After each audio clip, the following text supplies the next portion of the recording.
ধন্যবাদ আপনাকে। নতুন সরকারের আমলে প্রথম আমাদের এই 2026 সালে ব্যবসা বাণিজ্যের অবস্থা আসলে আগের চাইতে অনেক খারাপ, খুব মন্দাভাব। মোটামুটি বেচা কিনা আগের চাইতে অনেক কম।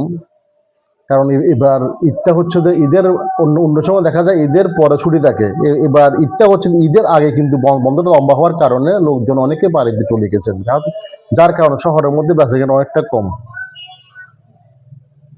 আচ্ছা, এমনি আইন শৃঙ্খলা পরিস্থিতি নিয়ে যদি একটু বলবেন, আসলে আগের তুলনায় এখন আইন শৃঙ্খলা পরিস্থিতি কেমন? আইন শৃঙ্খলা পরিস্থিতি আসলে তো যেটা আমরা প্রত্যেকবার দেখি যে লোকজন মার্কেটিং করে আসার সময় অনেক সময় চিন্তায় রাহাজানি এগুলো হয়, এবার কিন্তু এগুলো কিন্তু চোখে পড়ার মতো না, চোখে আমরা দেখিনি তেমন একটা। আর আমাদের পাহাড়তলী বাজারের মধ্যে আমরা এটা মোটেই আমরা দেখিনি, এটা মোটামুটি নিয়ন্ত্রণের মধ্যে আছে আইন শৃঙ্খলা পরিস্থিতিটা। নতুন সরকারের আসলে মাত্র 1 মাস পার হলো, তারা আসলে বিদেশিদের কাছ থেকে বিদেশিদের সাথে বিনিয়োগ করতে চাচ্ছে, তো কি আশা করছেন আসলে এই সরকার কি আসলে পারবে সফল হতে? আমরা আশাবাদী, ইনশাল্লাহ এই সরকার আমার মনে হয় পারবে, বিনিয়োগ করতে পারবে ইনশাল্লাহ।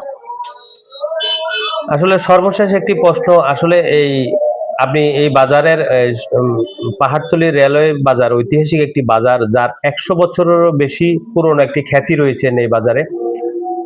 আগামী দিনে এখনো যদি ব্যবসা একটু মন্দা গিয়েছে এবছরে, আগামী দিনে কেমন ভালো হবে কিনা একটু? আমরা সে প্রত্যাশা নিয়ে আসি। ব্যবসায়ীরা সবসময় বুক ভরা আশা নিয়ে থাকে যে ব্যবসা আজকে হয়তো মন্দা যাচ্ছে, কালকে খারাপ হবে না, নিশ্চয় ভালো হবে।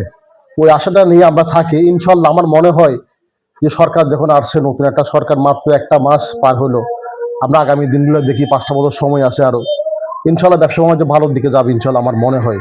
যেহেতু এবার মোটামুটি অর্থমন্ত্রী যাকে দিয়েছেন আমাদের আমির কুসুম মাহমুদ চৌধুরী, উনি অত্যন্ত বিচক্ষণ ব্যক্তি। আশা করি মোটামুটি অর্থনীতির অবস্থা ভালো হবে আমার মনে হয়।